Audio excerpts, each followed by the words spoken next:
warahmatullahi wabarakatuh. Waalaikumsalam warahmatullahi wabarakatuh. Senin 12 Oktober 2020, Disik hadir secara mendadak. Kita namakan di acara ini atau video ini sebagai Disik Emergency. Jadi Disik ini hadir secara mendadak dilatar belakangi karena beberapa gejolak kaula muda menghadapi problematika kaula muda menghadapi situasi kondisi politik saat ini yang sedikit memanas ya Cak ya. Cukup panas sekali. Cukup pelik ya, sampai perih di jalanan sampai perih. Oke. Ini sih sebenarnya dilatar belakangi pertama karena adanya pengesahan RUU Cipta Kerja menjadi UU Cipta Kerja pada tanggal 5 Oktober 2020 kemarin, Cak. Nah, kemudian ini menyulut aksi oleh mahasiswa di berbagai wilayah di Indonesia. Termasuk di Magelang ya? Oke, seperti di Magelang. Nah, kemarin tuh di Jakarta, di Jogja, terus hari ini ada koordinasi mahasiswa untuk menggalakkan aksi di Magelang. Nah, ini kemudian mengusik hati nurani prodi ilmu komunikasi ya, kayak gitu. Bagaimana sih sebenarnya kita harus menyikapi peristiwa ini Kak, kayak gitu. Kalau dari saya sih pemantik diskusi kali ini ada 3 poin. Pertama, karena situasi kita saat ini di masa pandemi kayak gitu ya, di mana penularan COVID-19 ini salah satunya potensinya terbesar adalah pada saat kita berkerumun. Nah, sementara kalau demo itu kan pasti berkerumun kayak gitu, nggak mungkin meskipun jaga jarak pasti harus tetap ada interaksi kayak gitu. Ya, karena kalau misal kita demo pakai cuci tangan dulu kan agak lucu jadinya. Karena kan kalau demo kita kalau nggak kena debu nggak asik ya Cak ya, nggak bau matahari kayak gitu ya Cak ya, ya ampun. Nah, itulah yang kemudian mengusik hati kami untuk membuat sebuah diskusi ini. Nah, selain permasalahan latar belakang saat kondisi saat pandemi saat ini, nah yang perlu dikhawatirkan juga sebenarnya adalah kesehatan mahasiswa. Kami sangat sebagai dosen sangat sayang banget sama mahasiswa. Antara kita mau ngelepasin mereka untuk sebagai lahan belajar mereka menyampaikan aspirasi, tapi di sisi lain kita juga khawatir kayak gitu bagaimana penyakit ini nanti bisa menular. Jangan-jangan dia pulang bawa kayak gitu untuk keluarganya, kayak gitu, hal-hal yang tidak diinginkan. Kalau masanya nggak pandemi mah ayo aja, monggo silakan kayak gitu. Nah, terus kemudian berbarengan dengan itu ada surat edaran dari Kementerian, kayak gitu, Kementerian Pendidikan bahwasanya mahasiswa boleh loh memberikan aspirasinya, kayak gitu, tapi dengan cara-cara yang intelektual seperti itu. Nah, bagaimana sih cara-cara yang intelektual? Karena kan kita selalu berorientasi memberikan aspirasi ke ke atasan ke pemerintah pun jalannya adalah demo dan demo. Nah, sekarang kita akan mengkaji bagaimana sih cara menyampaikan aspirasi secara intelektual. Namun demikian ada yang harus digarisbawahi dulu sih Kak sebenarnya. Apa itu? Bahwasanya ketika mau menyampaikan aspirasi kita harus tahu dulu nih OO-nya seperti apa, kayak gitu. Oke, kalau dari Mbak Anis tadi menyambung pembicaraan yang tadi terkait dengan apa yang perlu kita hadapi, apa yang sedang kita hadapi, mahasiswa kita hadapi saat ini. Saya sendiri secara pribadi tidak masalah mahasiswa berdemonstrasi, tapi dengan cara yang lebih intelektual. Apa itu cara lebih intelektual? Kalau kita bisa melihat ya, ini karena saking dadakannya sampai masker saya belum saya copot ini ya. Masker saya masih di ruangan, harusnya kita berdua ngomong pakai facial ya Cak ya. Harusnya seperti itu, cuman saking dadakannya. Jaga jarak. Iya, jadi di dalam kajian-kajian tentang gerakan sosial atau komunikasi politik, ketika teman-teman melihat mungkin di Amerika itu ada gerakan sosial karena kebencian mereka terhadap Presiden Donald Trump. Itu mereka membuat gerakan anti kampanye Trump di TikTok. Betul. Luar biasa. Dan efeknya gimana? Yang harusnya konser Trump itu dihadiri sekitar 100.000 orang, pada saat itu hanya dihadiri 6.000 orang. TikTok itu kan aplikasi musuhnya Amerika, orang-orang Cina misalnya. Nah, karena mereka kebenciannya sangat luar biasa di situ dan bisa berhasil sampai seperti itu. Itu sangat luar biasa kalau menurut saya. Nah, ini bisa dilihat juga misalnya gerakan-gerakan sosial yang dilakukan sebenarnya muncul banyak Mbak Nis. Contohnya protes-protes melalui timeline Instagram dan sebagainya. Betul. Teman-teman bisa melakukan gerakan semacam hashtag Iya, betul. atau misalnya gerakan-gerakan kemarin yang agak lucu itu gerakan tentang blokir akun sosial medianya DPR. Oh iya. Blokir akun ini adalah akun orang palsu dan sebagainya.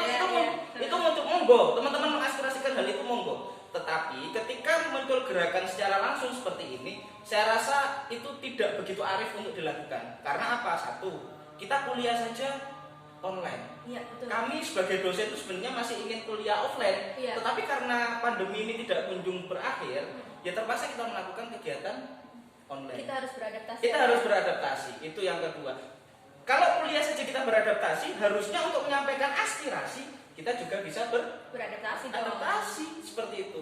Gerakan-gerakan itu misalnya teman-teman bisa kok lakukan melalui change.id, atau misalnya bikin konten, bikin footage atau apa kan seperti itu, diupload bareng-bareng. Misalnya pukul undang-undang itu kan bisa disahkan pukul 15.00. Setiap hari Senin pukul 15.00 memperingati kematian demokrasi misalnya di situ. Bikin postingan itu sebanyak-banyaknya se-Unima. Itu cepat viral itu kayak gitu itu salah satunya. Bayangkan satu mahasiswa 5.000 mahasiswa Unima, ya toh, itu punya teman 10, itu sudah 50.000. 50.000 itu punya teman 10 lagi, itu bisa 500.000. Kalau itu terus membesar, itu juga akan didengar kok. Iya. Seperti itu. Jadi sekarang itu akan adanya sosial media, akan adanya internet dan sebagainya. Gerakan-gerakan seperti itu bisa kita lakukan dari berbagai macam aspek. Dari seperti itu. Saya dulu juga demonstran. Dulu demonstran waktu jadi mahasiswa. Nah, saya nggak bisa bayangin Cak Ibro jadi demonstran. Itu apa pun sekali ya?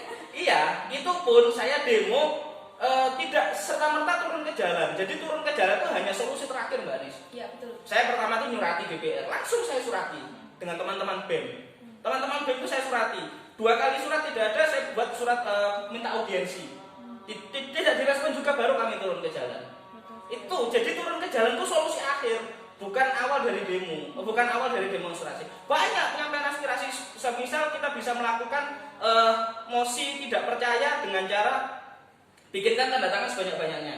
Itu juga bentuk demonstrasi. Betul. Bayangkan, satu mahasiswa Unima diwajibkan untuk menandatangani, wajib. Kalau enggak nanti BEM tidak mengeluarkan sertifikat tertentu yang bisa dibuat untuk yudisium. Itu bisa kok, gerakan-gerakan seperti itu bisa. Tetapi itu yang harus kita pelajari bersama. Ya. Kalau dari prodi ilmu komunikasi, monggo teman-teman menyampaikan aspirasi, tetapi dengan cara yang menurut saya harus lebih elegan lah. Iya, yang arif dan bijaksana. Saya yang dulu demonstran itu sudah sangat menentang mahasiswa yang langsung turun ke jalan sebagai awal-awal untuk gerakan. Itu hanya salah satu solusi akhir. Itu yang dari saya, Mbak Anis.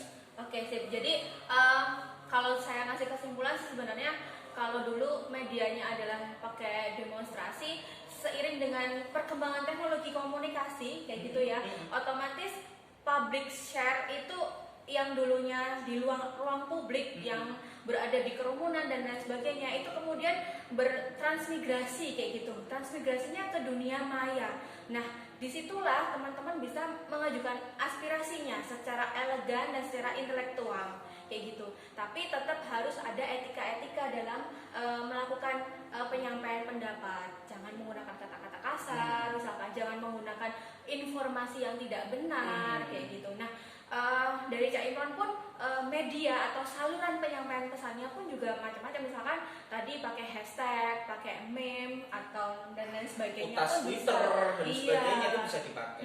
Jadi aktivitas di dunia nyata ini sekarang bisa dialihkan kayak gitu, ditransformasikan ke aktivitas dunia maya. Nah, salah satunya adalah memberikan aspirasi teman-teman terkait dengan gejolak yang sedang terjadi di negara kita saat ini seperti itu. Jadi kalau teman-teman bisa melihat apapun yang ada di media massa kita, baik itu media massa konvensional dan juga media massa televisi maupun dan sebagainya, itu kan selalu berawal dari dunia digital dulu. Ya, terutama trending Twitter itu pasti menjadi berita. Nah, kenapa teman-teman tidak memikirkan bagaimana tweet saya bisa trending daripada untuk langsung turun ke jalan dan sebagainya? Orang komunikasi kan harusnya berpikir seperti itu. Kita belajar tentang klik atau belajar tentang distribusi informasi dan sebagainya. Ayolah bikin tweet, kita tweet yang apa yang wajib di retweet dengan semua mahasiswa Unima misalnya. tweet-tweet yang menyampaikan aspirasi kita itu bisa, itu bahkan bisa nanti diliput. Iya, betul. Seperti itu. Jadi cara demonstrasi itu beragam, tidak hanya turun ke jalan seperti itu. Apa yang terjadi di masyarakat bisa menjadi agenda dari Benar. media, dan kemudian Seperti bisa itu. ketika media sudah membuat dia menjadi agenda yang perlu dipublikasikan, otomatis mata pemerintah juga akan menengok, dan itu bisa jadi menjadi sebuah agenda dari pemerintah kayak gitu. Misalkan contohnya kayak Odading Mang Oleh kayak gitu, itu luar biasa. berawal dari Word of unggahan, iya kan, unggahan di Instagram, kemudian dia diliput oleh media massa dan sampai membuat pemerintah kota Bandung ya memberikan penghargaan kepada si penyebar publikasi ini, bukan Mang Oleh tapi siapa ya, saya lupa, artis Instagram yang sering selebgram saya lupa namanya. Nah itu sampai dia diberikan penghargaan jadi duta UKM kalau nggak salah. Nah itu salah satu bentuk bagaimana sih menyampaikan aspirasi, idenya sih sederhana banget, memberikan pertolongan, pemahaman bahwa ada UKM seperti ini, dan kemudian bisa diliput oleh media karena media tertarik, dia menganggap itu sebagai sebuah nilai berita, kemudian pemerintah menanggapi hal tersebut dengan memberikan penghargaan kepada beliau kayak gitu. Itu yang pertama. Yang kedua tentang Mbak Anis, yang terpenting itu adalah tentang bagaimana kita memahami aksi itu sendiri. Oh iya betul. Tidak banyak mahasiswa yang tahu apa itu aksi. Ya. Itu yang ketika tadi saya tes di beberapa grup saya tanya, ada nggak teman-teman yang tahu siapa itu asisten teritorial, ada yang tahu koordinator lapangan, ada yang tahu orator, ada yang tahu mediator dan sebagainya. Mereka tidak ada yang tahu. Lah misalnya kalau nanti terjadi chaos, mereka larinya ke siapa? Tidak ada yang tahu juga. Betul sekali. Itu kalau dari manajemen aksinya. Yang terpenting lagi adalah konten. Sudah baca UU Cipta Kerja? Iya, betul. Itu problemnya.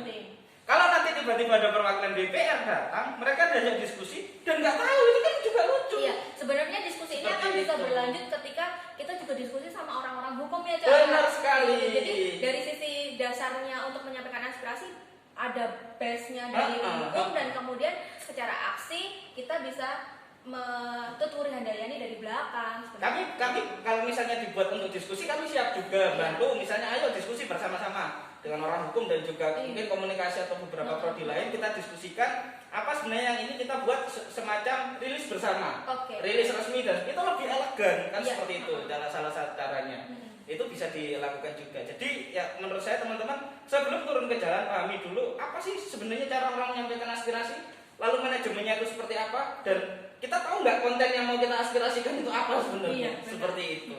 Itu yang dari saya, Mbak Anis. Oke, semoga teman-teman yang melihat diskusi kita kali ini bisa memaknai intinya ya, bahwasanya ketika mau aksi itu harus teman-teman paham dulu kontennya seperti apa, terus kemudian perlu juga memahami manajemen aksinya seperti apa, agar teman-teman datang ke situ nggak dengan kepala kosong kayak gitu ya, udah ada isinya dan bisa menyampaikan aspirasi yang benar. Benar sekali. Gitu. Udah, itu mungkin kayaknya sudah cukup deh ya. Jadi tetap teman-teman jaga kesehatan. Lakukan gerakan dengan maksimal melalui cara-cara yang lebih elegan dan juga efektif. Pahami tentang manajemen aksi dan sebagainya. Jangan sampai teman-teman orang komunikasi tapi termakan hoax dan disusupi kepentingan-kepentingan yang sangat tidak penting sebenarnya. Seperti itu. Kayak gitu. Oke. Diskusi kita kali ini kami cukupkan. Salam sehat dari kami berdua. Saya Anis Azhar Suryanti Tias dan saya Muhammad Imran Rosidi. Semoga diskusi dari kita berdua bisa bermanfaat ya buat teman-teman. Salam semangat, stay safe. Terus juga salam perjuangan. Siap. Wassalamualaikum warahmatullahi wabarakatuh.